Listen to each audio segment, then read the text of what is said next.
সুখী মা হতে চলেছে। সুখী অবিবাহিত। প্রতিদিন ভালোবাসার নতুন নতুন গল্প পেতে চ্যানেলটি সাবস্ক্রাইব করে পাশে থাকা বেল বাটনে ক্লিক করুন। আমার বাসার কাজের মেয়েটার বয়স 13। মেয়েটার নাম সুখী। ওইদিন সুখীর খুব পেট ব্যথা হওয়ায় আমি তাকে ডক্টরের কাছে নিয়ে যাই।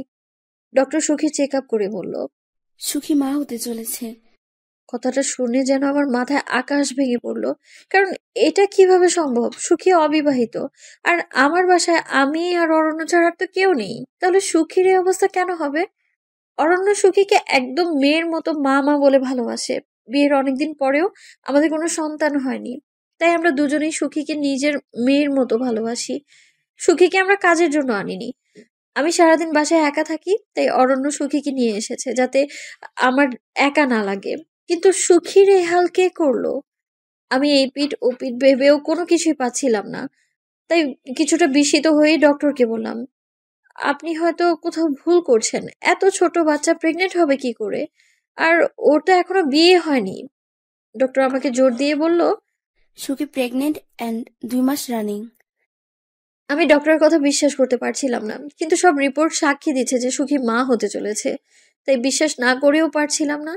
তাহলে কি অরণ্য সুখীর এমন করেছে সুখীর সাথে? না, না, আমি কি ভাবছি? দীর্ঘ 7টা বছর প্রেম করে অনেক কাঠখড় পুড়িয়ে আমি অরণ্যকে পেয়েছি। আমাদের বাচ্চা হয় না ঠিক আছে, কিন্তু অরণ্য এইসব নিয়ে আমায় কখনো আঘাত করে কোনো কিছু বলেনি।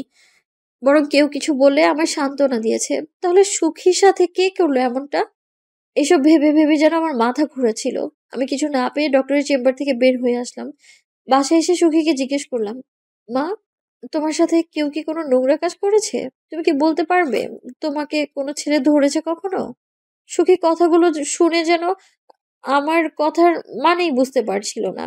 সে হয়তো বুঝতেই পারছে না আমি কি বলছি। কিছুটা না বুঝেই আমায় উত্তর দিল, কি হবে মামুনি? আমার তো কিছুই হয়নি। আর কিসের নোংরা কাজের কথা বলছো বুঝতে পারছি না। আমি কিছুটা বিস্মিত হয়ে সুখীকে বোঝাতে চাইলাম কেউ তার সাথে কোনো খারাপ কিছু করেছে কিনা। সুখী এই কথাগুলো শুনে এইবার বুঝতে পেরেছে যে আমি সুখীকে কি বোঝাতে চেয়েছি। এবার খেয়াল করলাম সুখী বেশ ভয়ে লাল হয়ে গেছে। মনে হচ্ছে কিছু একটা লুকাচ্ছে সুখী, আর আমাকে বলতে চাচ্ছে না। আমি বারবার ওকে জিজ্ঞেস করছিলাম, সত্যি করে বল, কেউ কি এমন করেছে? কিন্তু একই কথা জিজ্ঞেস করার খেয়াল করলাম সুখী ভয়ে কাতর হয়ে যাচ্ছে আর না সূচক মাথা নাড়াচ্ছে। আমার বুঝতে বাকি রইল না সুখী আমার কাছে কিছু একটা লুকাচ্ছে, কিন্তু কি সেটা? তাহলে কি অরণ্য সুখীর এই হাল করেছে? না, না, আমি এসব কি ভাবছি? আমার অন্য এমনটা কখনো করতে পারে না। ও সুখীকে নিজের মেয়ের মতো ভালোবাসে। এসব কি ভাবছি আমি? তাহলে সুখীর এই অবস্থা কে করলো? কথাগুলো যতই ভাবছি ততই যেন মাথা ঝিম ধরে যাচ্ছে আমার। সারাদিন আমার এভাবেই কাটলো। কোনো কাজ করতে মন চাইলো না আর। শুধু অরণ্য এসে খেয়াল করলাম আমি বিমর্ষ অবস্থায় বসে আছি। অরণ্য আমাকে এভাবে বসে থাকতে দেখে জিজ্ঞেস করলো, কি ব্যাপার? তোমার কি কিছু হয়েছে? এভাবে যে বসে আছো মনমরা হয়ে? আমি নিজেকে একটু সামলে ভাবতে লাগলাম অরণ্যকে কি ঘটনাটা বলবো নাকি বলবো না।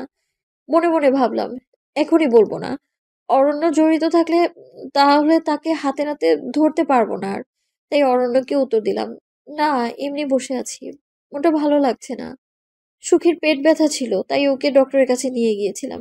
সুখীর পেট ব্যথার কথা শুনে অরণ্য বেশ অস্থির হয়ে পড়লো। অস্থির হয়ে বলতে লাগলো, কি বললো ডাক্তার? সুখী এখন কোথায় আছে?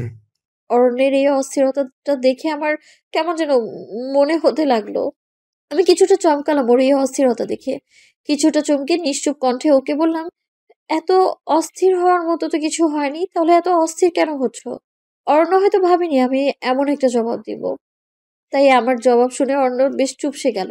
চুপসে গিয়ে মুখটাকে বেশ ফ্যাকাশে করে বলল, অধরা, তুমি তো জানোই আমি সুখীকে মেয়ের মতো ভালোবাসি, তাই এই অস্থিরতাটা কাজ করে। কিন্তু তুমি এমন জবাব দিলে কেন হুট করে? তুমিও তো সুখীকে মেয়ের মতোই ভালোবাসো। ও, তোমাদের তো আমার পরিচয় দেয়া হলো না। আমি অধরা, তেমন কিছুই করি না, একজন গৃহিণী। এই যে অরণ্য, উনি আমার স্বামী। 7 বছর প্রেমের প্রণয় ঘটে আমাদের ভালোবাসা পূর্ণতা পায় 8 বছর আগে। এর মধ্যে আমাদের কোল আলো করে কেউ আসেনি। তাই সারাক্ষণ একা নিশ্চুপ থাকতাম। তাই অরণ্য সুখীকে এনে দিয়েছিল যাতে আমার কষ্ট না হয়। অরণ্য সুখীকে কোথা থেকে এনে দিয়েছে তা আমি জানি না। তবে অরণ্য বলেছিল সুখী নাকি রাস্তায় খুব অসহায় অবস্থায় পড়েছিল। তাই নিয়ে এসেছে। আমারও সুখীকে দেখে বেশ মায়া লাগলো, আর ওকে নিজের কাছেই রেখে দিলাম আমি। অরণ্য আর আমি দুজনেই সুখীকে নিজের মেয়ের মতো আদর করি। কিন্তু হুট করে ডক্টর এমন বলায় বুকের ভেতর মোচড় দিয়ে উঠলো, কারণ এ বাড়িতে আমি আর অরণ্য ছাড়া আর কেউ থাকে না। একজন এসে বাজার করে দিয়ে যায়, কিন্তু সে কখনো বাড়িতে প্রবেশ করেনি। তাই সন্দেহের তীরটা অরণ্যের কাছে গেলেও কেন জানি মানতে পারছিলাম না আমি। অরণ্যের প্রতি তীব্র ভালোবাসা আর বিশ্বাসের কারণে হয়তো এমনটা হচ্ছে। আমি অরণ্যের কথার আর জবাবটা একটু এড়িয়ে গেলাম। অরণ্যকে বললাম, ওরকম কিছুই না, আমার ভালো লাগছে না তাই এমন বলতেছি। ফ্রিজে খাবার আছে, গরম করে খেয়ে নাও। অরণ্য আমার পাশে বসে বলল। তুমি খাবে না? আমি জবাব দিলাম, আমার মন চাচ্ছে না। অরণ্য এবার জবাব দিল। তাহলে আমি আর সুখী খেয়ে ফেলি। অরণ্যের মুখে সুখীর কথাটা শুনলেই যেন আবার গা জ্বালা শুরু করলো। তবু নিজেকে কিছুটা সামলে বললাম, আচ্ছা খাও। এই বলে রুমে চলে গেলাম। একটু পর রুমে কেন জানি না মন টিকছে না আমার, তাই একটু ডাইনিং রুমে উকি দিলাম। উকি দিয়ে খেয়াল করলাম অরণ্য সুখীকে খাওয়াই দিচ্ছে। যদিও এই কাজটা অরণ্য এর আগেও করেছে, কিন্তু কেন জানি না আজকে মানতে পারছি না আমি। তবুও নিজেকে সামলে নিলাম। হয়তো আমার ধারণা ভুলও হতে পারে। রাতে অরণ্য আর আমি শুয়ে পড়লাম। হঠাৎ মাঝরাতে আমার ঘুম ভাঙলো। আমি ঘুম থেকে উঠে খেয়াল করলাম অরণ্য আমার পাশে নেই। আমি বিস্মিত হয়ে উঠে ওয়াশরুম চেক করলাম। খেয়াল করলাম ওয়াশরুমেও নেই অরণ্য। আমি এবার সুখীর রুমের দিকে এগোলাম আর খেয়াল করলাম একটা শব্দ সুখীর রুম থেকে বয়ে আসছে। ভয়ে ভয়ে সুখীর রুমের দিকে এগোতে থাকলাম আমি। যতই এগোতে থাকলাম ততই বুকের কম্পন যেন বেড়ে চলতে লাগলো। মনে হচ্ছে এখনই আমার মৃত্যু ঘটবে। খেয়াল করলাম সুখীর রুম থেকে একটা চেঁচামেচির আওয়াজ বের হচ্ছে। সুখী মনে হচ্ছে ব্যথায় হালকা চেঁচাচ্ছে, আর কেউ একজন হয়তো সুখীর মুখটা চেপে ধরেছে। তাহলে অরণ্য সুখীর সাথে এমন করছে না তো? ভাবতেই যেন গাটা শিউরে উঠলো, আমার গায়ের লোম দাঁড়িয়ে গেল। বুকের হার্টবিটটা যেন ক্রমশ বাড়তে লাগলো। শরীরটা কাঁপতে লাগলো। ভয়ে ভয়ে দরজাটা খুললাম। দরজা খুলে খেয়াল করলাম ঘরে কেউ নেই, কিন্তু এই ঘরে যে কেউ একজন ছিল, এটার উপস্থিতি আমি ঘরে ঢুকেই টের পেয়েছিলাম। এখনো কেন জানি না মনে হচ্ছে ঘরে কেউ আছে। আশপাশ খেয়াল করলাম, দেখলাম কেউ নেই। ওয়াশরুম যখন চেক করলাম তখন কেন জানি না মনে হলো দরজা দিয়ে কেউ বের হচ্ছে। তাড়াহুড়ো করে দরজার কাছে আসলাম, খেয়াল করলাম আশেপাশে কেউ নেই। তাহলে কি আমার ধারণাটা ভুল? না না, ধারণা তো ভুল হওয়ার কথা না। যদি একান্তই আমার ধারণাটা ভুল হতো তাহলে সুখী এভাবে উলঙ্গ অবস্থায় খাটে পড়ে থাকতো না। খেয়াল করলাম সুখী উলঙ্গ অবস্থায় খাটে পড়ে আছে। তার শরীরে একটা সুতা কাপড়ও নেই।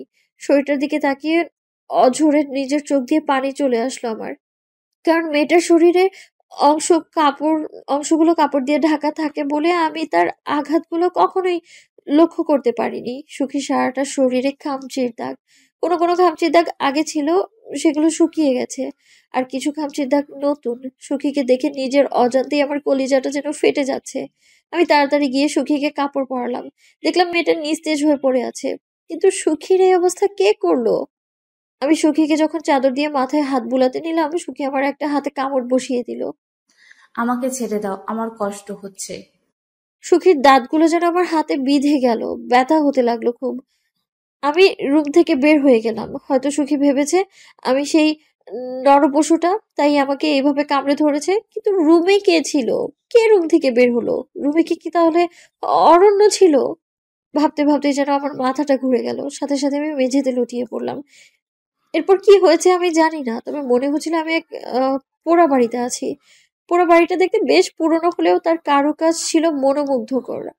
আমি কিছুটা স্তম্ভিত, বিহ্বলিত হয়ে বাড়িটা দেখতে লাগলাম। বাড়িটার ভেতর ঢুকতেই একটা অপরূপ সুন্দর মোমের পুতুল পেলাম। মোমের পুতুলটা দেখতে যেন একটা জ্যান্ত মানুষের মতো লাগছে। আমি মোমের পুতুলটা হাতে নিলাম। সাথে সাথে মনে হলো আমার দমটা যেন আটকে যাচ্ছে, শরীরের সব ক্রিয়া যেন বন্ধ হয়ে যাচ্ছে। আমি গপ করে উঠলাম। খেয়াল করলাম আমি বিছানায় শুয়ে আছি আর অরণ্য আমার পাশেই শুয়ে আছে।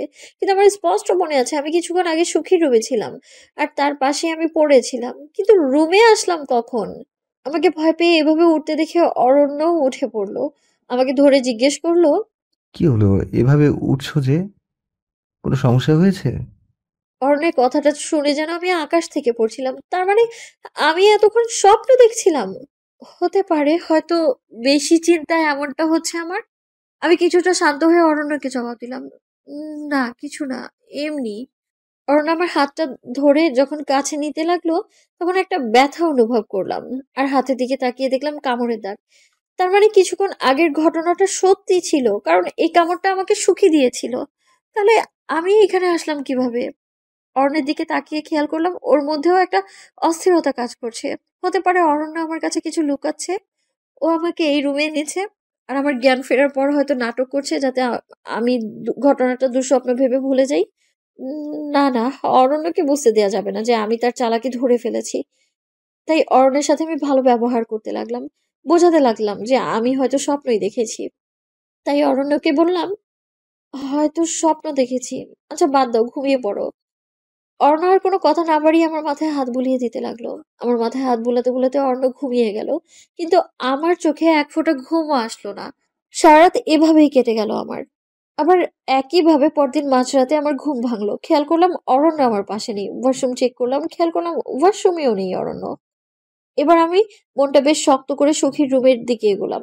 পূর্বের দিনের মতো আজকেও সুখীর রুমটা থেকে একই রকম শব্দ ভেসে আসছে। আমি সুখীর রুমটায় প্রবেশ করলাম, খেয়াল করলাম সুখীর রুমে কেউ নেই, আর সুখী উলঙ্গ অবস্থায় পড়ে আছে। আমি আশেপাশে তাকালাম, খেয়াল করলাম আশেপাশেও কেউ নেই, কিন্তু হঠাৎ মনে হলো কেউ একজন রুম থেকে দরজা দিয়ে বের হলো। আমি দরজার সামনে যেতে খেয়াল করলাম অরণ্য দাঁড়িয়ে আছে। আমাকে দেখে চমকে উঠে বলল, তুমি এত রাতে সুখী রুমে কি করছো অধরা? তোমাকে কোথাও পেলাম না, তাই খুঁজতে খুঁজতে এখানে আসলাম। আমি অরণ্যের কথাটা শুনে বেশ অবাক হলাম, কারণ অরণ্য তো রুমেই ছিল না। তাই আমি অরণ্যকে বললাম, তুমি তো রুমে ছিলে না, তাহলে আমাকে রুমে খুঁজছো মানে? মানে কি? অরণ্য আমাকে বিনয়ের সহিত জবাব দিল। আমি বেলকনিতে ছিলাম। অরণ্যের জবাব শুনে আমি কিছুটা হতাশ হলাম, কারণ আমি ওয়াশরুম চেক করলেও বেলকনি চেক করিনি। তবু কেন জানি মনে হচ্ছে অরণ্যই এই কাজটা করেছে আর আমার সাথে নাটক করছে। তাই নিজেকে আর শান্ত রাখতে পারলাম না। অরণ্যকে ধরে সুখীর রুমের পাশ থেকে আমার রুমে নিয়ে আসলাম। টি শার্টটা মুঠো করে ধরে বললাম, লজ্জা করলো না মেয়ের বয়সী একটা মেয়ের সাথে নোংরামি করে নাটক করতে? তুমি কি ভেবেছো আমি কিছু বুঝবো না? আমি গতকাল জ্ঞান হারিয়েছিলাম, সেই সুযোগে তুমি আমায় নাটক করে বুঝিয়ে ফেলেছিলে। আজকে কিভাবে বুঝাবে তুমি? অর্ণ যেন আমার কথাটা শুনে আকাশ থেকে পড়লো। আমার কথা শুনে আমায় বলল, অধরা, তুমি এসব কি বলছো? কিসের নাটক করেছি আমি? তোমার মাথা কি ঠিক আছে? অর্ণের কথাটা শুনে যেন আমার গাটা আরো জ্বলে উঠলো। আমি কর্কশ গলায় বললাম, সুখী প্রেগনেন্ট, আর সুখীর সাথে এই নোংরামিটা তুমিই করেছো। তুমি ছাড়া এই বাসায় আর কোনো পুরুষ মানুষ নেই। আর সুখী মুখ খুলছে না। হয়তো সুখীকে তুমি ভয় দেখিয়েছো। অর্ণ এবার আমার কথা শুনে আমার গালে কষিয়ে একটা চড় বসালো আর বলল, লজ্জা করলো না আমাকে আর সুখীকে নিয়ে এতটা নোংরা কথা বলতে? কতটা সংগ্রাম করে তোমাকে বিয়ে করেছি, সব কি ভুলে গেলে? বিয়ের এত বছর পরে যখন বাচ্চা হয়নি, আমি তোমাকে কখনো এটা নিয়ে আঘাত করে কথা বলিনি। তুমি নিজেই আমাকে বলেছো আরেকটা বিয়ে করতে, করিনি, কারণ আমি তোমাকে ভালোবাসি। আর সুখীকে এনেছিলাম তোমার কষ্টটা দূর করতে। আর ওকে আমি মেয়ের মতো ভালোবাসি। আর তুমি ওকে জড়িয়ে এমন নোংরা কথা বলতে বিবেকে বাঁধলো না? অরণ্যের চর আর অরণ্যের কথাগুলো শুনে যেন মাথাটা আরো চড়ে গেল, কারণ বিয়ের পর এই প্রথম আমার গায়ে হাত তুললো অরণ্য। আমি চেঁচিয়ে অরণ্যকে বললাম, তাহলে সুখী প্রেগনেন্ট হলো কিভাবে?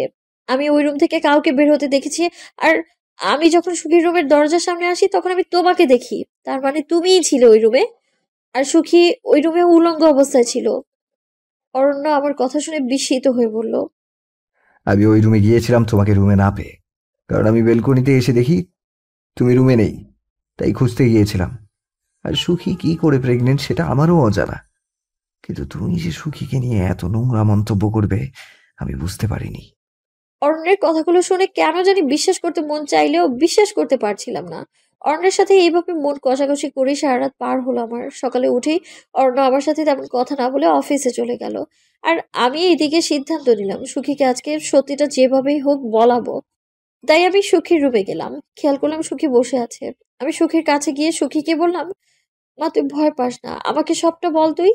রাতে তোর কাছে কে আসে? তোর শরীরটা কে এভাবে ক্ষতবিক্ষত করে, বল আমায় মা। সুখী আমার কথাগুলো শুনে ঢোক গিলল, মনে হচ্ছে খুব ভয় পেয়ে আছে। আমি সুখীকে অভয় দিয়ে বললাম, আমাকে সবটা বল মা, তোর সাথে কে এমন করে?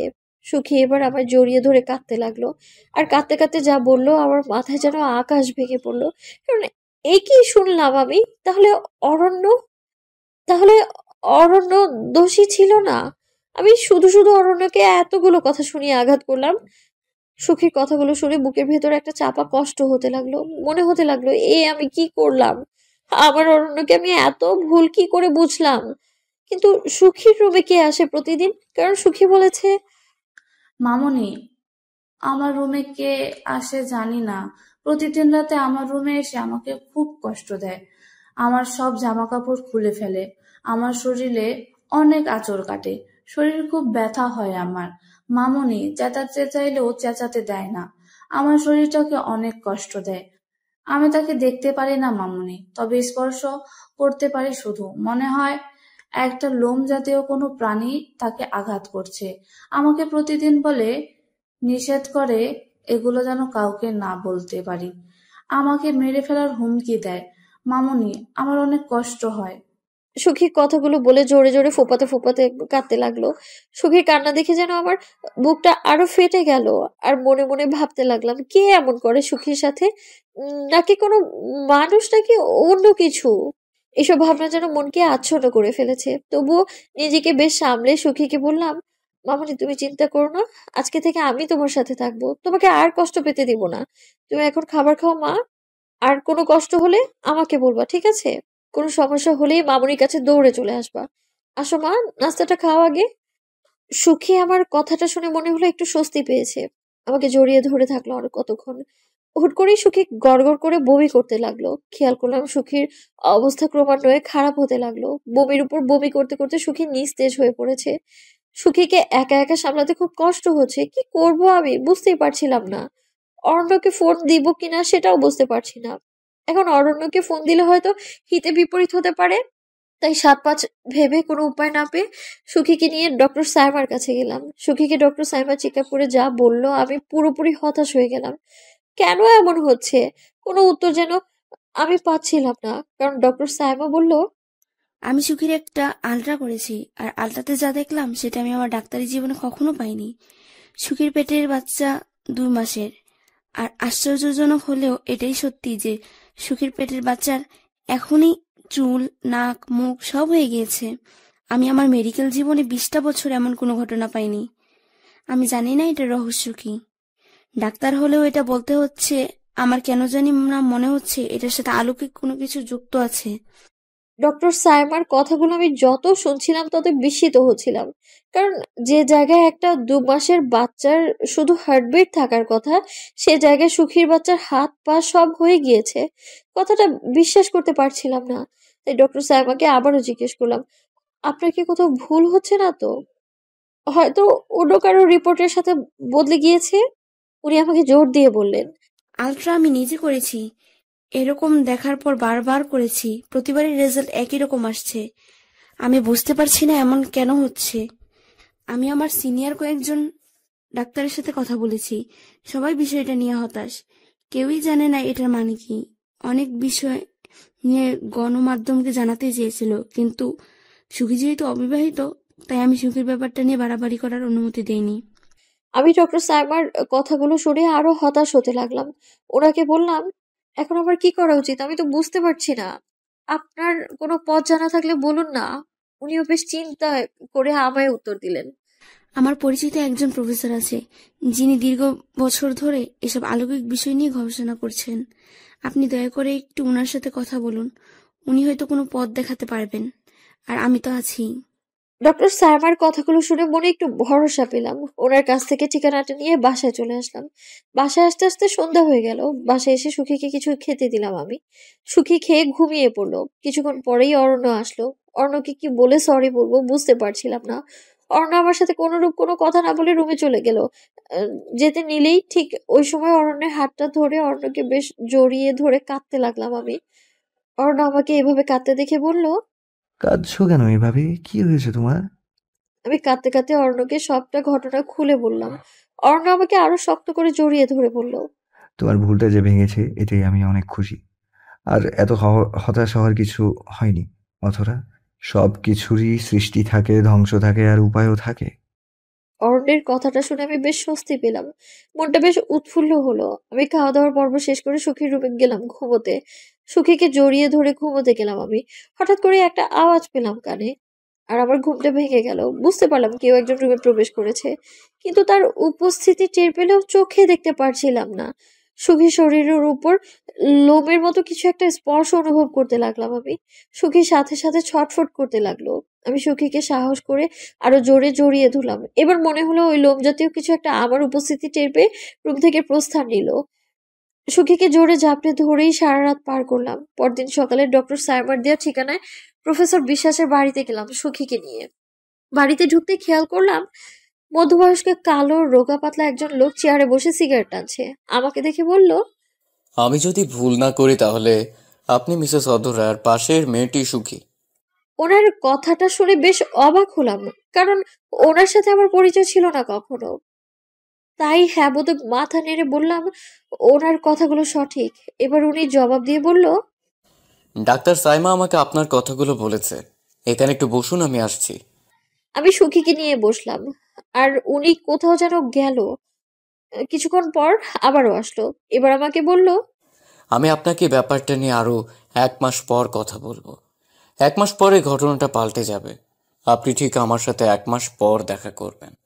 আমি ওনার কথায় বেশ বিরক্ত হলাম, মনে মনে রাগও হলো, কারণ উনি কিছু না শুনে আমাকে 1 মাস পর আসতে বললো। মেজাজটা খুব চড়ে গেল আমার, তবুও নিজেকে বেশ সামলে বললাম, আচ্ছা ঠিক আছে। এই বলে ওখান থেকে প্রস্থান নিলাম। বাসায় এসে ওর জন্য স্বস্তি পাচ্ছিলাম না আমি। চিন্তার উপর চিন্তা আমায় গ্রাস করতে লাগলো। আস্তে আস্তে দিন কাটতে লাগলো, আর আমি প্রতিবারই ওই মোমের পুতুলটা স্বপ্নে দেখতে লাগলাম। এভাবে 1 মাস কাটলো। হুট করে এক সকালে খেয়াল করলাম আমার পেটটা বেশ ফুলে গিয়েছে, আর সুখীও বাড়িতে নেই। আমি সারা বাড়ি তন্ন তন্ন করে সুখীকে খুঁজে পেলাম না, কিন্তু কোথাও পেলাম না ওকে। আমার পেটের এই অবস্থা দেখে তাড়াহুড়ো করে ডক্টর সাইবার নিকট গেলাম। উনি আবার চেক আপ করে উনি নিজেও বেশ বিস্মিত হলো, আর বিস্মিত হয়ে আমায় বলল, আমিও বিস্মিত না হয়ে পারলাম না কথাটা শুনে, কারণ উনি বলল, মিসেস অধরা, আপনি 3 মাসের গর্ভবতী।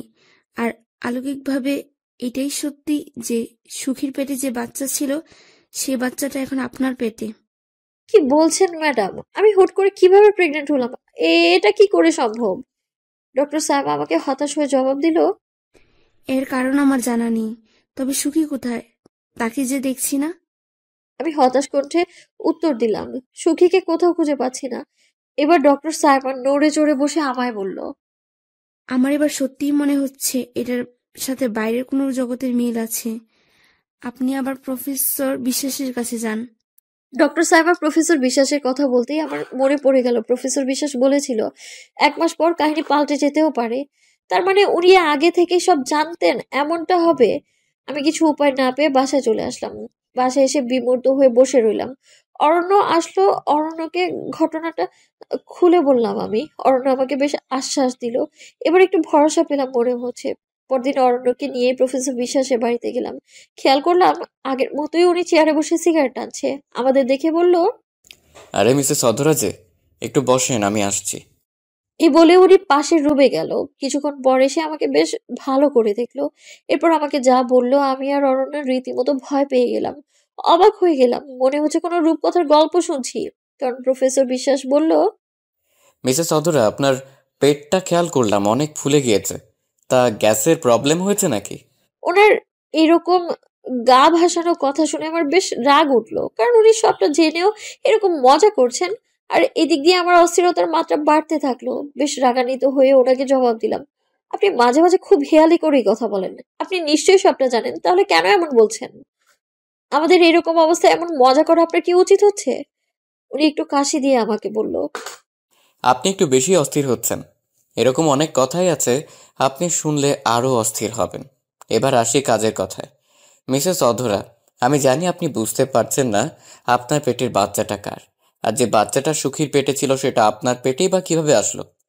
আপনার নিশ্চয়ই এই প্রশ্নের উত্তরগুলো জানতে ইচ্ছে করছে। তার জন্য আপনাকে একটা ছোট্ট কাজ করতে হবে। আমি একটু হতাশ হয়ে বললাম, বলুন কি কাজ করতে হবে?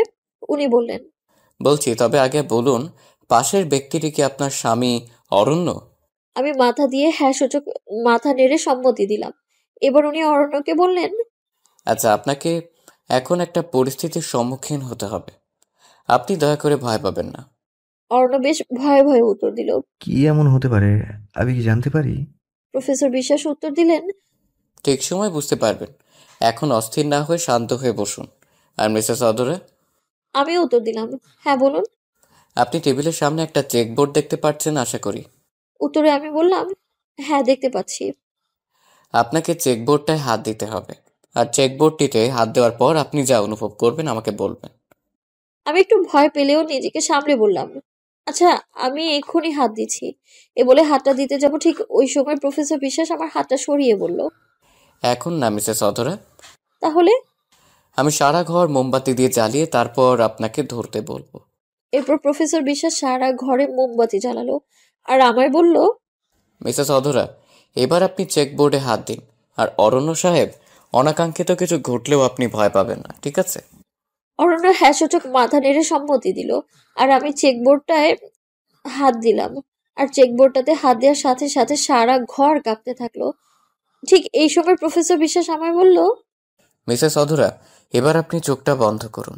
আমি প্রফেসর বিশ্বাসের কথা অনুযায়ী চোখটা বন্ধ করলাম। চোখটা বন্ধ করার সাথে সাথে আমি সেই স্বপ্নে দেখা পোড়া বাড়িটা খেয়াল করলাম। আমার কাছে মনে হচ্ছে আমি পুরো বাড়িটার ভেতরে ঢুকছি। আস্তে আস্তে বাড়িটা ঢুকতে লাগলাম আর সেই মোমের পুতুলটাও দেখতে পেলাম। মোমের পুতুলটা ধরার সাথে সাথে খেয়াল করলাম সুখী আমার পাশে দাঁড়িয়ে আছে। কিন্তু এখানে সুখী আসলো কিভাবে? আমি এর উত্তর খুঁজে পাচ্ছি না। খেয়াল করলাম সুখী কোথাও দৌড়ে যাচ্ছে। আমি সুখীর পেছন পেছন যেতে লাগলাম। খেয়াল করলাম সুখী একটা রুমের ভেতর ঢুকলো। আমিও রুমের মধ্যে গেলাম। পরক্ষণে রুমটা বেশ অন্ধকার হয়ে গেল। আবার কিছুক্ষণের মধ্যেই রুমটা আলোকিত হয়ে গেল। খেয়াল করলাম সুখী একটা সিংহাসনে বসে আছে। সুখীকে এমন অবস্থায় দেখে আমি বেশ অবাক হলাম। ঠিক এই মুহূর্তে ঘরটা আবারও কাঁপতে লাগলো আর মোমবাতিগুলো সব নিভে গেল। প্রফেসর বিশ্বাস ঘরের লাইটটা অন করলো আর আমায় বলল, মিসেস অধরা, এবার চোখটা খুলুন। আমি চোখটা খুললাম আর দেখলাম অরণ্য বেশ শান্ত হয়ে আমার পাশে বসে আছে। আশেপাশে তাকিয়ে দেখলাম সবকিছু ঠিক আছে।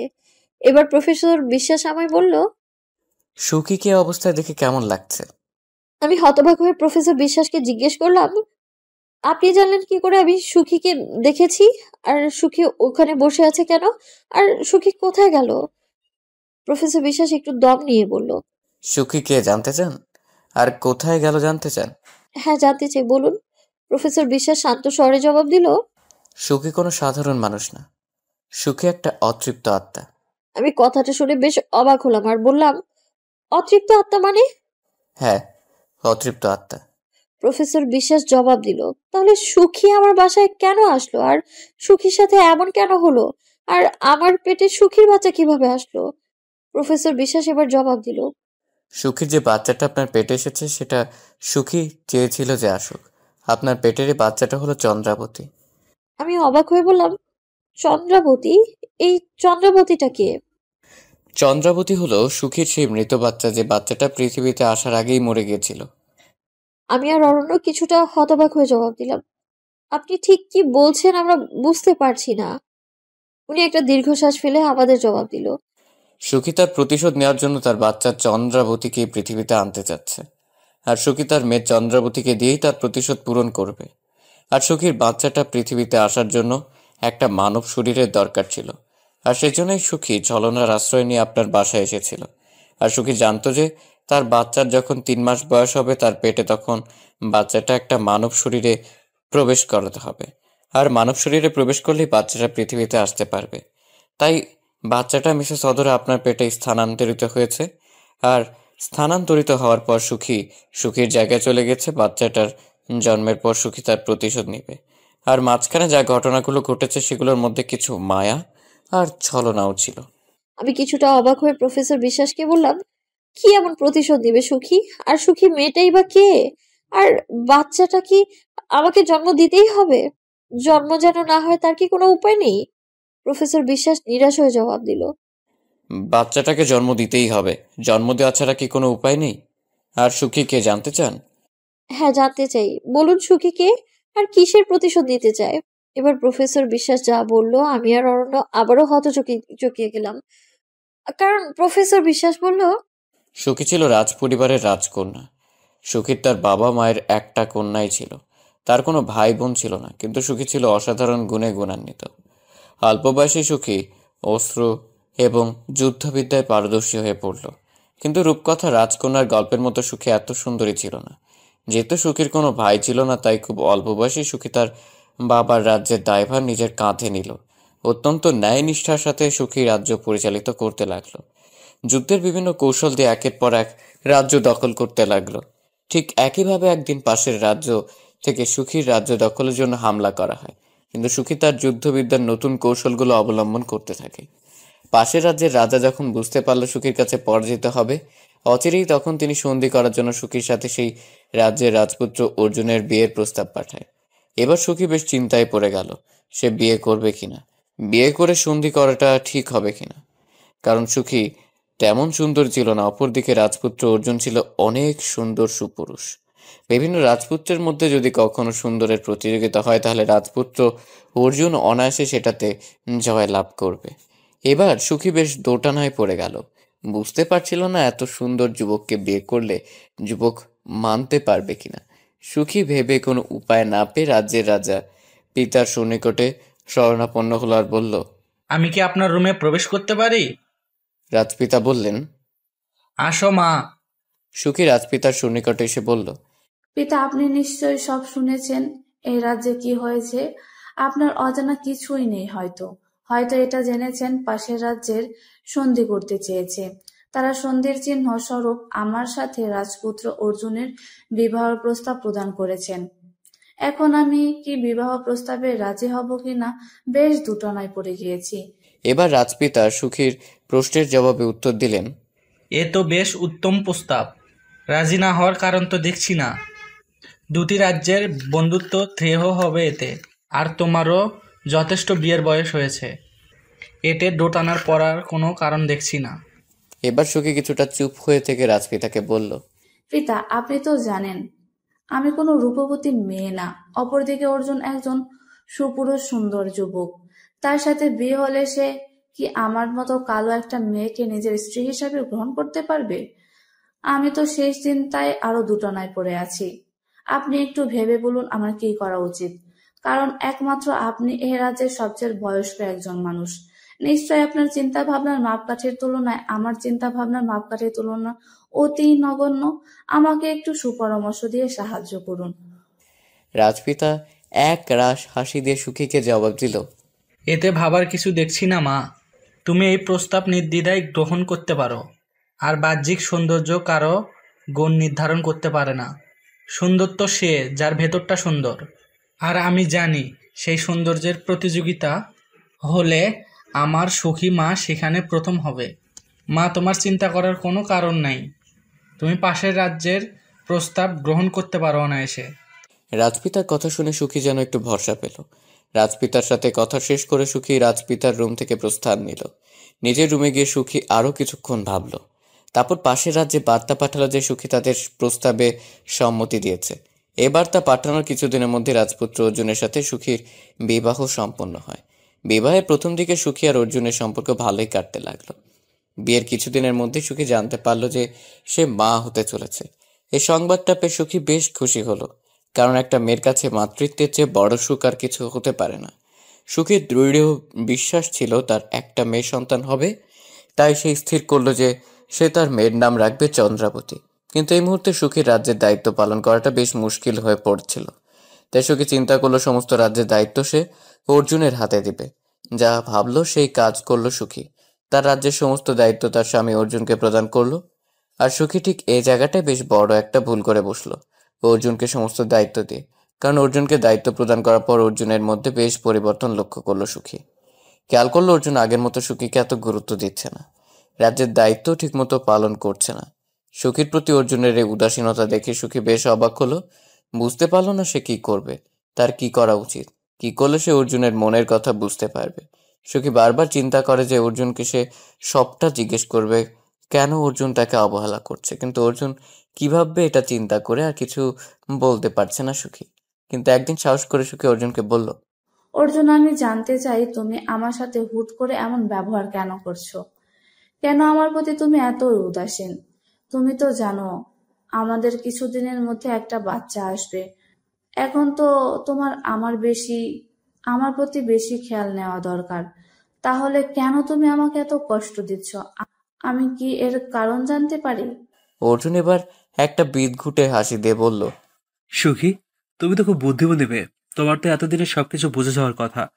তোমার মতো বুদ্ধিমতী মেয়ের এমন বোকার মতো প্রশ্ন করাটা বেশ অদ্ভুত লাগছে। হাস্যকর লাগছে বটে। সুখী অর্জুনের কথা শুনে বেশ অবাক হলো আর বলল, মানে কি বলতে চাচ্ছ তুমি? এবার অর্জুন যা বলল সুখী যেন তা শুনে চমকে গেল। সুখীর মাথাটা যেন ঘুরে গেল। সুখী বুঝতে পারছিল না সুখী এখন কি করবে, কারণ অর্জুন বলল, তোমার কি মনে হয় সুখী, আমি তোমার মতো দেখতে কুৎসিত মেয়েকে এমনি এমনি বিয়ে করেছি? তোমার কি মনে হয় আমার মতো একজন যুবক তোমার মতো মেয়েকে বিবাহ করার উপযোগী ছিল? কিন্তু কেন করেছি জানো? সুখী কিছুটা হতাশ হয়ে প্রশ্ন করলো। কেন? জবাবে অর্জুন বলল, আমি তোমাকে বিয়ে করেছি শুধুমাত্র রাজ্য দখল করার জন্য। আমি জানতাম তুমি যুদ্ধবিদ্যায় আর অস্ত্রবিদ্যায় অনেক পারদর্শী, সুতরাং তোমাকে পরাজিত করা আমার পক্ষে অনেক কঠিনতর হতে যেত। তাই এভাবে পরাজিত করলাম তোমাকে। তোমার সাথে বিয়ের বিষয়টা ছিল শুধুমাত্র স্বার্থের জন্য। বিয়ের পর এত নাটক করেছি যেন তুমি নিজে থেকে আমাকে রাজ্যের দায়িত্ব দাও, আর তুমি সেটাই করলে। এখন এইসব রাজ্যের মালিক একমাত্র আমি। এখানে তোমার মতের কোনো গুরুত্ব কেউ দেবে না, আর তোমার মত কদাকার একটা মেয়েকে আমার আর দরকার হবে না। আমি আমি তোমাকে মন থেকে ঘৃণা করি। আর বাকি হলো তোমার সন্তানের কথা, সেও নিশ্চিত তোমার মতো কুৎসিত দেখতে হবে। শুনে রাখো, তোমার আর তোমার সন্তানের প্রতি আমার কোনো মায়া বা ভালোবাসা নেই। আমাকে এসব প্রশ্ন করে বিরক্ত করবে না আর আশা করি।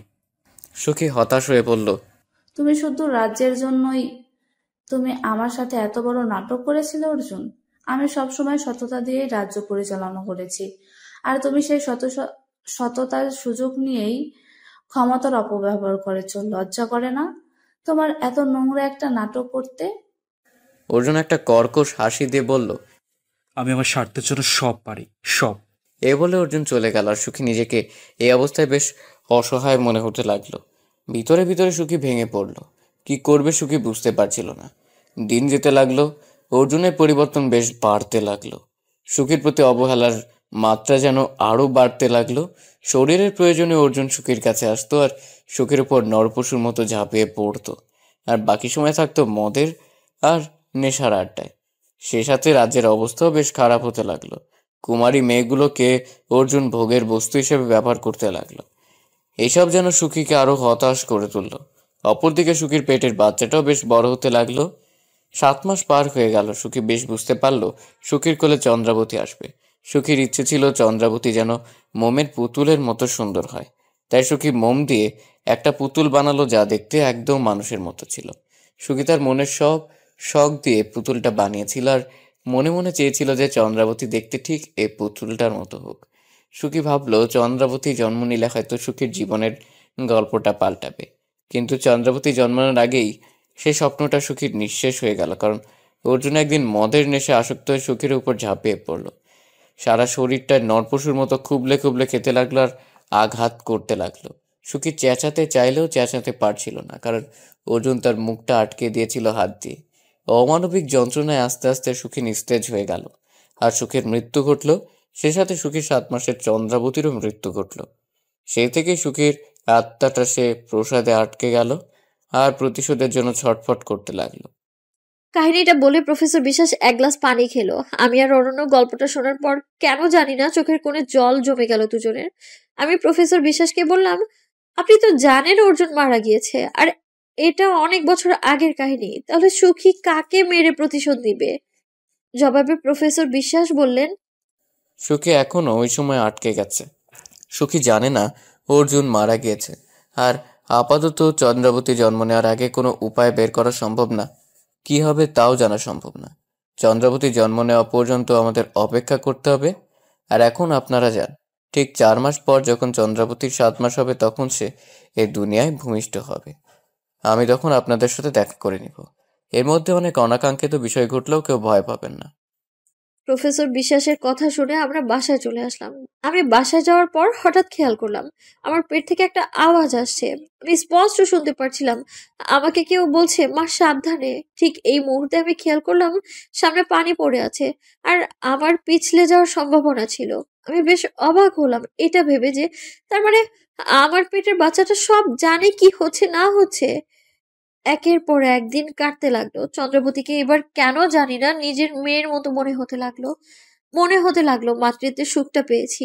এই মাতৃত্বের সুখের জন্য কত কাল অপেক্ষা করেছি আমি। সৃষ্টিকর্তা যেন আজকে আমার সব ইচ্ছা পূরণ করেছে।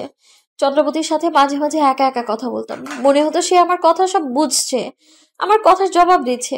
মাঝে মাঝে বিভিন্ন অনাকাঙ্ক্ষিত ঘটনা ঘটলেও আমি আর অরণ্য সেটা ঠিক করে নিতাম। চন্দ্রবতীকে এখন আমার নিজের মেয়েই মনে হয়।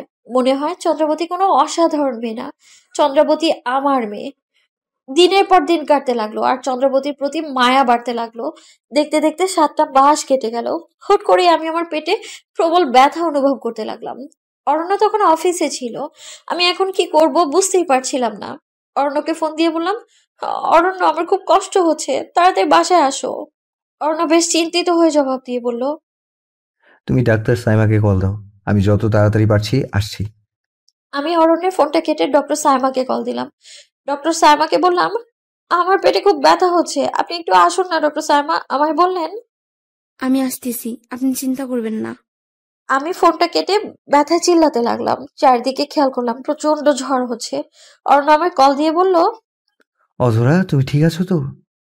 আমি ব্যথায় অরণ্যের কথার জবাবও যেন ঠিক করে দিতে পারছিলাম না। শুধু বললাম, আমার খুব কষ্ট হচ্ছে, খুব। তুমি বাসায় আসো। অরণ্য আমাকে বেশ চিন্তিত হয়ে বলল, একটু ধৈর্য ধরো অধরা, চারদিকে খুব ঝড় হচ্ছে, বের হওয়ার মতো উপায় পাচ্ছি না, কি করব আমি বুঝতে পারছি না। তুমি চিন্তা করো না, আমি যেভাবে পারছি আসছি। এই বলে অরণ্য ফোনটা কেটে দিল। আমি কি করব কিছু যেন বুঝতে পারছি না। ডক্টর সাইমাকে ফোন দিতে লাগলাম। কোনোভাবেই ওনার ফোনে কল ঢুকছিল না। প্রতিবারেই ওনার ফোন থেকে নট রিচেবল আওয়াজটা আসছে। আমি এবার বেশ হতাশ হয়ে গেলাম। কি করব বুঝতেই পারছিলাম না। ব্যথায় আমি কুকড়ে মুচড়ে যাচ্ছিলাম। ব্যথার চোটে আমি ফ্লোরে পড়ে এপাশ ওপাশ হতে লাগলাম। কোনোভাবেই ব্যথা কমছিল না আমার।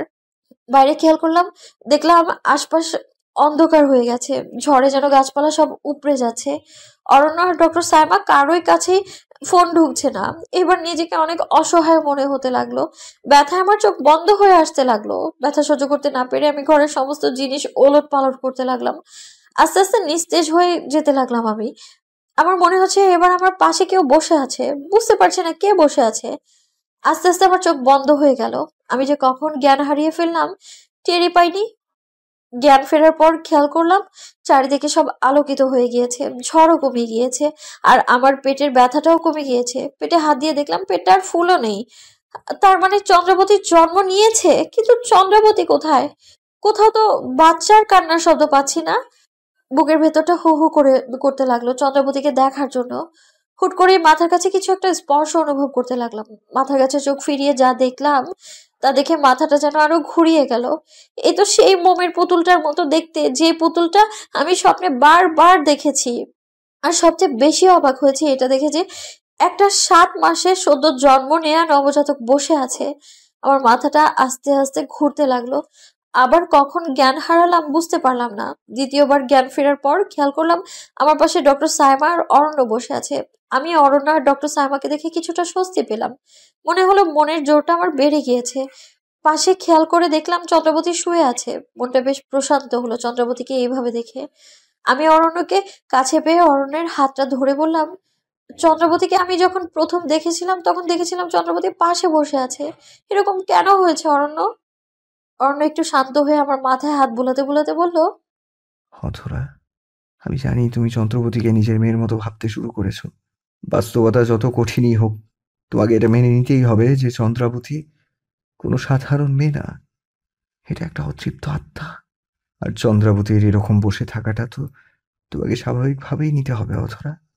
অধরা, আপাতত 7 দিন এই বাসা থেকে আমরা কেউই বের হতে পারবো না।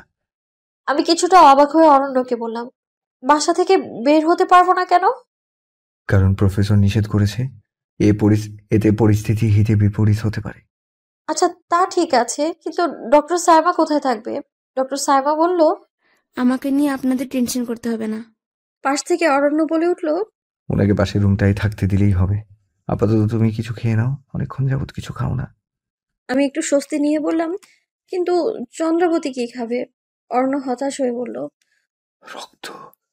অরণ্যের এরকম জবাব শুনে আমি বেশ চমকে গেলাম।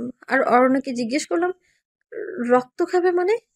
হ্যাঁ, চন্দ্রাবতী জন্ম নিয়েছে প্রতিশোধ নেওয়ার ছোট। ও সাধারণ মেয়ে না, এটা কেন ভুলে যাও অধরা? ওকে ওর মতো থাকতে দাও। পাশ থেকে চন্দ্রবতী জবাব দিয়ে বলল, আমাকে আমার মতো থাকতে দাও মা, আমাকে বিরক্ত করো না। সদ্য জন্ম নেওয়া বাচ্চার মুখে এমন জবাব শুনে আমি চমকে গেলাম। কিন্তু চমকে গেলেই বাকি, সত্যি তো এটাই, ও কোনো মানুষ না। কিন্তু এতদিন পেটে নিয়ে ওকে খুব ভালোবেসে ফেলেছি আমি। একটা মায়া ওর প্রতি আমার কাজ করে। কিন্তু বাস্তবতা এটা, ও আমার মেয়ে না, ও একটা আত্মা।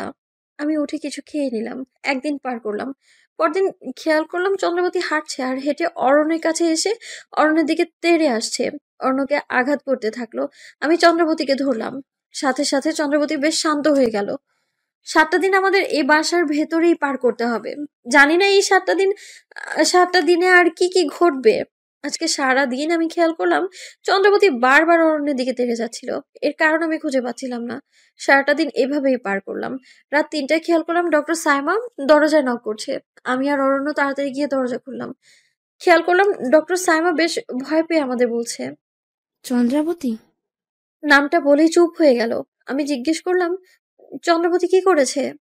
ওই যে দেখো, চন্দ্রাবতী। চন্দ্রাবতীকে দেখে মনে হচ্ছে ৭ বছরের একটা বাচ্চা। ওর কাছে যেতেই চোখগুলো কেমন যেন ঝলসে যাচ্ছিল। ডক্টর সাইমার কথাগুলো শুনে আমি আর অরণ্য চন্দ্রবতীর কাছে গেলাম।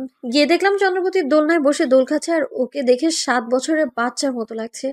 আর অরণ্যকে দেখে অরণ্যের দিকে তেড়ে এসে হাতে কামড় বসিয়ে দিল। আমি চন্দ্রবতীকে ধরে সরাতে নিলাম। সাথে সাথে চন্দ্রবতী আমার স্পর্শ পেয়ে ঠান্ডা হয়ে গেল।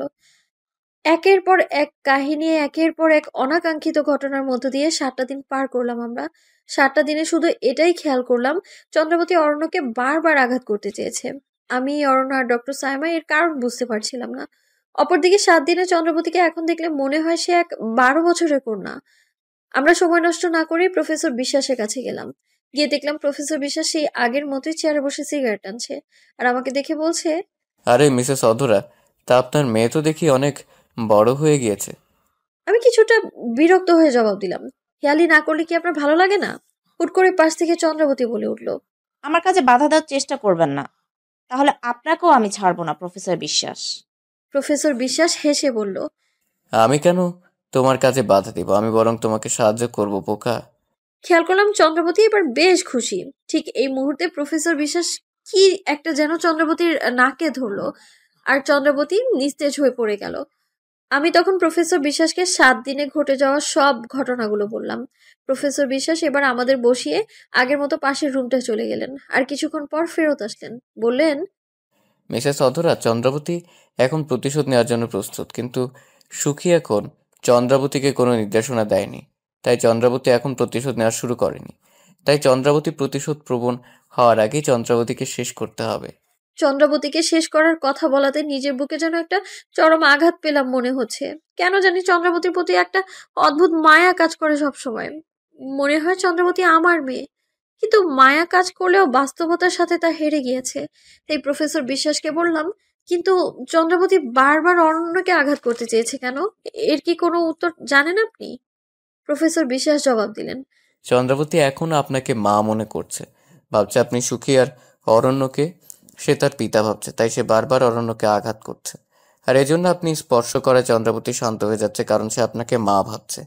আমাদের যা করতে হবে চন্দ্রাবতীর জ্ঞান ফেরার আগে, আর আমরা যদি চন্দ্রাবতীর জ্ঞান ফেরার আগে কিছু করতে না পারি, তাহলে হয়তো চন্দ্রাবতীর হাতে অরণ্যের মৃত্যু ঘটবে। তাই যা করার চন্দ্রাবতীর জ্ঞান ফেরার আগে করতে হবে। আজকের দিনের প্রথম প্রহর কেটে গেলে শেষ প্রহরে চন্দ্রাবতী অনেক শক্তিশালী হয়ে যাবে। আমি ভয় পেয়ে প্রফেসর বিশ্বাসকে বললাম, এটা থেকে রক্ষা পাওয়ার উপায় তো বলেন একটা, কি করতে হবে বলেন? আমি অরণ্যকে হারাতে চাই না। প্রফেসর বিশ্বাস একটু নিশ্চুপ হয়ে বললেন, এর জন্য আমাদের সবাইকে একটা কাজ করতে হবে, কিন্তু কাজটা একটু রিস্কি হয়ে যায়। আমরা সবাই একতা হয়ে জবাব দিলাম, আপনি বলুন কি কাজ করতে হবে, আমরা সবাই করতে রাজি আছি। উনি উত্তর দিলেন, আমি এখন সারা ঘরটা পূর্বের ন্যায় মোমবাতি দিয়ে সাজাবো, আর একটা চেকবোর্ড দিয়ে সুখীর আত্মাকে ডাকবো এবং সুখীর কাছে এর উপায় জানবো। আর কি হলে সুখী চিরদিনের মতো চলে যাবে সেটা জানবো। কিন্তু আমরা সবাই চেঁচিয়ে বললাম, কিন্তু কি প্রফেসর বিশ্বাস? কিন্তু চেকবোর্ডে যখন সুখীর আত্মাকে ডাকবো, তখন কেউ যদি ভুলক্রমে চেকবোর্ড থেকে হাত সরিয়ে ফেলে, তাহলে সুখীর আত্মা তার উপর ভর করবে। তখন পরিস্থিতি সামাল দিতে একটু মুশকিল হয়ে যাবে। এবার প্রফেসর বিশ্বাসের কথা শুনে বেশ ভয় পেয়ে গেলাম। তবুও নিজেদের মনে সাহস জুগিয়ে সবাই বললাম, আপনি সব রেডি করুন, আমরা প্রস্তুত। আমাদের কথা শুনে প্রফেসর বিশ্বাস সবকিছু রেডি করলো। সারা ঘর মোমবাতি দিয়ে আলোকিত করলো। একটা চেকবোর্ড নিল, আমাদের সবাইকে বলল, আপনারা সবাই চেকবোর্ডে হাত রাখুন আর চোখ বন্ধ করে রাখবেন। ভুলেও চেকবোর্ড থেকে কেউ হাত সরাবেন না।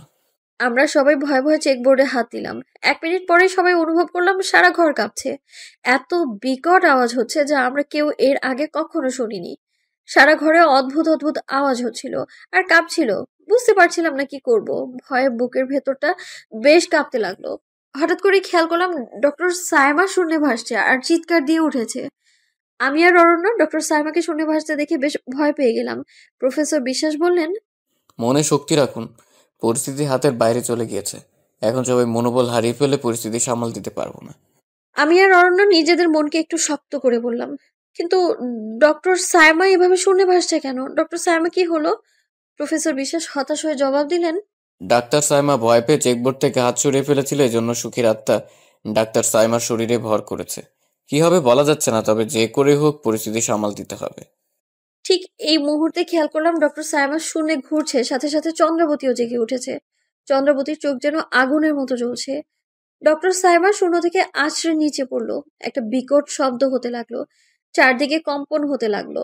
ডক্টর সাইমা এবার উঠে তেড়ে বসলো আর প্রফেসর বিশ্বাসকে বলল, আমাকে ডেকেছিস কেন বল? আমার কাজে বাধা দিতে চেয়েছিস কেন বল? প্রফেসর বিশ্বাস জবাব দিল, আমি তোমার প্রতিশোধ নেওয়াতে সাহায্য করতে চাই, তুমি কি চাও বলো। সুখী আত্মচিৎকার দিয়ে বলল, আমি রক্ত চাই, রক্ত চাই। প্রফেসর বিশ্বাস বলল, কার রক্ত চাও বলো। সুখী খিলখিল করে হেসে বলল, অরণ্যের। অরণ্যের নামটা এইভাবে শুনে আমি চমকে গেলাম। আমার বুকের ভেতরটা যেন ব্যথা হতে লাগলো। বুঝতে পারছিলাম না অরণ্যের প্রতি সুখীর এত রাগ কেন। প্রফেসর বিশ্বাস সুখীর এই কথা শুনে বলল, কিন্তু অরণ্য তো তোমার কোনো ক্ষতি করেনি, তাহলে অরণ্যকে মারতে যাচ্ছ কেন? অরণ্য তো অর্জুন না সুখী, আর অরণ্যকে মারার জন্য তুমি চন্দ্রাবতীকে কেন এই দুনিয়ায় এনেছো? সুখী এবার বিদঘুটে হাসি দিয়ে বলল, আমার কাউকে মারার শক্তি নেই বোকা, তাই চন্দ্রাবতীকে এনেছি। আমার সব শক্তি চন্দ্রাবতীর মধ্যেই আছে। আর অরণ্য তো অর্জুনের বংশধর। আমি অর্জুনের বংশধর নির্বংশ করতে চাই, তাই অরণ্যকে হত্যা করতে চাই। আর অধরা এতদিন মা হতে পারেনি শুধু আমার অভিশাপে। সুখীর কথা শুনে আমি বেশ চমকে গেলাম। আমার মাথাটা ঘুরে যেতে লাগলো। কি করব বুঝতেই পারছিলাম না, কোনো উপায়ও পাচ্ছিলাম না। প্রফেসর বিশ্বাসও বুঝতে পারছে না কি করবে। এর মধ্যে খেয়াল করলাম চন্দ্রাবতী অরণ্যকে ধরে শূন্যে তুলে ফেলেছে। আমি এটা দেখে ভয় কুঁকড়ে গেলাম। চিল্লাতে চিল্লাতে বললাম, চন্দ্রাবতী ছাড় অরণ্যকে, আমার অরণ্যকে মেরো না, আমি তোমার পায়ে ধরছি, কি ক্ষতি করেছে ও? পাশ থেকে সুখী হেসে হেসে বলল, মিসেস অধরা চন্দ্রাবতী আপনার কথা শুনবে না তো, ও তো আমার বশে। অরণ্যকে মেরে যে আমার প্রতিশোধ নিব। আমি কাঁদতে কাঁদতে বললাম, অরণ্য তো তোমার কোনো ক্ষতি করেনি, তাহলে কেন অরণ্যকে এভাবে শেষ করতে চাচ্ছ? দোহাই লাগে, অরণ্যকে ছেড়ে দাও। সুখী একটা চিৎকার দিল কথাটা শুনে। সুখীর চিৎকার শুনে মনে হলো সারা ঘর কম্পিত হচ্ছে। চিৎকার দিয়ে বলল, অরণ্যকে ছাড়লে তো আমি শান্তি পাবো না। আমি প্রফেসর বিশ্বাসের দিকে তাকিয়ে বললাম, কিছু একটা করুন আপনি, আমার অরণ্যকে মেরে ফেলবে, অরণ্যকে ছাড়া আমি কি করে থাকবো? প্রফেসর বিশ্বাস নিরাশ হয়ে বলল, আমি কোনো উপায় পাচ্ছি না। এই কথা শুনে আমি কি করব বুঝতেই পারছিলাম না। সবকিছু এলোমেলো হতে লাগলো। খেয়াল করলাম চন্দ্রাবতী অরণ্যকে আঘাতের উপর আঘাত করতে লাগলো। অরণ্য আঘাত পেয়ে চিল্লাতে লাগলো। সুখী এবার হাসতে লাগলো। চারদিকে ভীষণ বাতাস বইতে লাগলো। চারদিকে আস্তে আস্তে অন্ধকার হতে লাগলো। আমার মাথায় খুব পেইন হতে লাগলো। নিজের চোখের সামনে নিজের ভালোবাসার মানুষের মৃত্যু দেখতে হবে, এটা ভেবেই গায়ে কাঁটা দিয়ে উঠলো আমার। তাই কিছু না পেয়ে আমি একটা ছুরি দিয়ে নিজের হাতে আঘাত করলাম। ভালোবাসার মানুষের মরে যাওয়ার চোখে দেখার চেয়ে নিজে মরে যাওয়া অনেক ভালো। আমি অরণ্যকে কখনো হারাতে পারবো না। আমার আগে 15টা বছর ওর সাথে আমি কাটিয়েছি শুধুমাত্র ভালোবাসার বন্ধনটার জন্য। আর আজকে অরণ্যকে সেই বন্ধন ছিঁড়ে যেতে আমি দেখতে পারবো না। কিন্তু নিজের হাতে যখন আঘাত করলাম তখন খেয়াল করলাম চন্দ্রবতী অরণ্যকে শূন্য থেকে নিচে আছড়ে ফেলে আমাকে বলছে, মা, এ কি করছো তুমি? যতই হোক তুমি আমাকে পেটে নিয়েছো, তুমিও সুখীর মতো আমার মা হও। তুমি এইভাবে হাতে আঘাত করো না, আমার যে কষ্ট হয়। পেটে থাকতে তোমার সাথে আমি কত কথা বলেছি, আমিও যে তোমাকে ভালোবাসি মা। চন্দ্রবতীর কথা শুনে বেশ বুঝতে পারছিলাম আমার মতো চন্দ্রবতীরও আমার প্রতি একটা মায়া জন্মে গিয়েছে। পাশ থেকে প্রফেসর বিশ্বাস চন্দ্রবতীর কথা শুনে আমাকে কানে কানে বললেন, মিসেস অধরা, এটাই সময় সবকিছু ঠিক করার। চন্দ্রাবতীকে বুঝাতে পারলে সুখী শান্ত হয়ে যাবে। আপনি চন্দ্রাবতীকে বোঝানোর চেষ্টা করুন এবং তাদের মুক্তি কিসে হবে সেটার উপায়টা বের করে দিন। আমি প্রফেসর বিশ্বাসের কথা শুনে মনে আরো মনোবল বাড়ালাম আর চন্দ্রবতীকে বললাম, মা, তুমি যে আমার বেঁচে থাকার অবলম্বন আমার অরণ্যকে কেড়ে নিচ্ছ। অরণ্য তো তোমাদের সাথে কোনো অন্যায় করেনি, তাহলে অরণ্যকে কেন কষ্ট দিচ্ছ? অর্জুনের শাস্তি কেন অরণ্যকে দিচ্ছ? অর্জুন তো মরে গিয়েছে, আর তার শাস্তি অরণ্যকে দিয়ে কি লাভ? পাশ থেকে সুখী হঠাৎ শান্ত হয়ে চন্দ্রবতীকে বলল। চন্দ্রাবতী, প্রতিশোধ নে। চন্দ্রবতী সুখীর কথার জবাবে বলল, না মা, তা পারবো না। অরণ্যকে মারা ছাড়া তুমি আমাদের মুক্তির অন্য কোনো উপায় বলো। অরণ্যকে মেরে আমি অধরাকে কষ্ট দিতে পারবো না। আর আমাদের তো হত্যা করেছে অর্জুন, কেন একজনের শাস্তি আমি অন্যজনকে দিব? তুমি একজন ন্যায় বিচারক রানী ছিলে, তোমার কাছে কি এটা ঠিক মনে হচ্ছে? একবার তোমার সততা আর ন্যায় বিচারটাকে কাজে লাগিয়ে বলো। এবার খেয়াল করলাম সুখী চন্দ্রবতীর কথাটা শুনে বেশ শান্ত হয়ে গেল। বুঝতে পারলাম সুখীর মনেও প্রশ্নটা বেশ প্রশ্নবিদ্ধ করেছে। খানিকক্ষণ ভেবে সুখী উত্তর দিল, কিন্তু আমাদের মুক্তি তখনই হবে যখন আমার অর্জুনের বংশধরের রক্ত স্পর্শ করতে পারবে। কথাটা শুনে আমি ঠিক কি করব বুঝতে পারছিলাম না। তবে ছুরিটা দিয়ে অর্জুনের হাতের এক অংশ কেটে বললাম, রক্ত দরকার তো এই নাও, অর্জুনের বংশধরের রক্ত। রক্ত স্পর্শ করলেই তোমরা মুক্তি পেয়ে যাবা তো? এতে তো অরণ্যকে মারার কোনো প্রয়োজন দেখছি না। প্লিজ অরণ্যকে মেরো না। খেয়াল করলাম সুখী এবার সে রক্ত স্পর্শ করেছে, আর চন্দ্রবতীও। সাথে সাথে চারদিকের ঝড় থেমে গিয়েছে, ঘরের কম্পনও থেমে গিয়েছে। এবার সুখী আমায় বলল, তুমি আমাকে মুক্তি দিয়ে তুমি কি চাও বলো? আমি বললাম, তুমি আমার জীবন থেকে তোমার অভিশাপটা তুলে নাও। আমি আবার মা হতে চাই। আমি চাই আমার কোলে আমার চন্দ্রাবতী আসুক, তবে মানুষ হয়ে। চন্দ্রাবতীকে গর্ভে ধারণ করে তার প্রতি এক অসম্ভব মায়ায় আমি জড়িয়ে গিয়েছি। সে মায়া থেকে আমি বের হতে পারছি না। পাশ থেকে চন্দ্রাবতীও বলে উঠল, অধরার মায়ের পেটের থেকে আমিও যে মাকে বেশি ভালোবেসে ফেলেছি সুখী মা। আমিও চাই অধরার মেয়ে হয়ে আসি। সুখী এবার স্বস্তির নিঃশ্বাস ফেলে বলল, তোমার ইচ্ছে পূরণ হবে অধরা। তোমার গর্ভে চন্দ্রাবতী আসবে, আর সে সাধারণ মানুষ হয়ে আসবে, কিন্তু তার গুণে গুণে অসাধারণ। আমার সব গুণ তার মধ্যেই থাকবে। বড় হওয়ার সাথে সাথে তার মধ্যে গুণগুলো প্রকাশিত হতে থাকবে। আর এই নাও একটা মুকুট। আমি সুখীর হাত থেকে মুকুটটা নিয়ে জিজ্ঞেস করলাম, এটা কিসের মুকুট? এটা দিয়ে কি করব আমি? সুখী একটা দীর্ঘশ্বাস ফেলে বলল, এটা চন্দ্রাবতীর জন্য আমি বানিয়েছিলাম, কিন্তু পরানোর সৌভাগ্য হয়নি। তোমার কোলে জন্ম নিলে তাকে এটা পরিয়ে দিও। আমি এবার আসছি। এটা বলার পর খেয়াল করলাম চন্দ্রবতী মিলিয়ে গিয়েছে, আর একটা হাওয়ার মতো কিছু একটা ডক্টর সাইমার শরীর থেকে বের হয়ে গিয়েছে, আর ডক্টর সাইমা জ্ঞান হারিয়ে ফেলেছে। এদিকে অরণ্যও জ্ঞান হারিয়ে ফেলেছে। আমি অরণ্যের হাতটা কাপড় দিয়ে বেঁধে দিলাম। কিছুক্ষণ পর খেয়াল করলাম দুজনেরই জ্ঞান ফিরেছে। ডক্টর সাইমা উঠে প্রফেসর বিশ্বাসকে বলল, সুখী কি এসেছিল? এবার প্রফেসর বিশ্বাস মুচকি হেসে জবাব দিল, আসার আগেই চলে গিয়েছে। মানে? মানে কিছু না, সব ঠিক আছে। আমিও মুচকি হাসলাম, কারণ ডক্টর সাইমা ভুলে গিয়েছে এতক্ষণ তার সাথে কি হয়েছিল। খেয়াল করলাম অর্ণ আমায় বলছে, অধরা, ঠিক আছো তো? আমি শান্ত হয়ে জবাব দিলাম, ঠিক আছি। প্রফেসর বিশ্বাসকে বললাম, আপনাকে ধন্যবাদ সাহায্য করার জন্য। প্রফেসর বিশ্বাস একটু হেসে বললেন, শেষটা আমার সাধ্যের বাইরে চলে গেছিল। আপনি ঠিক না করলে হয়তো ঠিক করতে পারতাম না। আপনি আর ডক্টর সাইমা প্রথম থেকে পাশে না থাকলে আমি তো কিছুই বুঝতে পারতাম না। বেঁচে থাকলে আবার দেখা হবে। এখন আমরা যাই। প্রফেসর বিশ্বাস এবার একটু জোরে হাসি দিয়ে বললেন, হয়তো কয়েকদিন পরেই দেখা হতে পারে। আমি বেশ অবাক হয়ে জবাব দিলাম, কেন? উনি আবারও একটা হাসি দিয়ে বলল, কারণ চন্দ্রাবতী তো আসছেই। আমি এবার বেশ বিরক্ত হয়ে উত্তর দিলাম, আপনি সবসময় বেশ হেয়ালি করেন। যাই হোক, তারপর আমরা সবাই প্রফেসর বিশ্বাসের বাড়ি থেকে প্রস্থান নিলাম। অরণ্যের সাথে আমার সম্পর্কটা আরো ভালো হলো। সে ঘটনার 3 মাস পরে আমি বেশ বমি করতে লাগলাম একদিন। কি হলো বুঝতেই পারছিলাম না, মাথাটাও একটু ঝিমুনি দিল। পরে কি হলো বুঝে ওঠার আগেই পড়ে গেলাম। জ্ঞান ফেরার পর খেয়াল করলাম ডক্টর সাইমা আর অরণ্য আমার পাশে। আমি অরণ্যকে জিজ্ঞেস করলাম, কি হয়েছে আমার? অরণ্য খুশির কারণে কথাই বলতে পারছিল না। কি বলবে হয়তো বুঝতেও পারছিল না। আমাকে জড়িয়ে ধরে ফেললো। আমিও বুঝতে পারছিলাম না কি হয়েছে, তাই আস্তে করে অরণ্যকে বললাম, ডক্টর সাইমার সামনে লজ্জা শরম সব খেয়েছো নাকি? এভাবে ধরলে যে? অরণ্য এবার আমার কথা শুনে বেশ লজ্জা পেয়ে আমায় ছাড়লো। ডক্টর সাইমা আমায় বলল, মিসেস অধরা, আপনি মা হতে চলেছেন। ডক্টর সাইমার কথাটা শুনে যেন নিজের কানকেও বিশ্বাস করতে পারছিলাম না। কি যে খুশি লাগছিল বোঝাতে পারবো না। বুঝতেই পারছিলাম না আমি নিজে। অরণ্যকে বললাম, তুমি ডক্টর সাইমাকে খালি মুখে বিদায় করবে নাকি? যাও তাড়াতাড়ি মিষ্টি নিয়ে এসো। অরণ্য আমার কথা শুনে দৌড়ে মিষ্টি আনতে গেল। ডক্টর সাইমা বললেন, আপনার কি মনে হয় আপনার ছেলে সন্তান হবে নাকি মেয়ে সন্তান? আমি হাসি মুখে জবাব দিলাম, অবশ্যই মেয়ে সন্তান। আমার কোলে আমার চন্দ্রাবতী আসবে। ডক্টর সাইমাও এবার হাসলেন আর বললেন, আপনার মনের ইচ্ছা যেন পূরণ হয়। এবার আমার পেটে আমার মেয়ে আস্তে আস্তে বড় হতে লাগলো, বাড়তে লাগলো। সময়ের বেড়াজাল থেকে বের হয়ে কবে যে আমার মেয়ে ভূমিষ্ঠ হবে সেই অপেক্ষায় আছি আমি। দেখতে দেখতে 8টা মাস পার করলাম। আলট্রা করার পর ডক্টর সাইমা বললেন আমার মেয়ে হবে।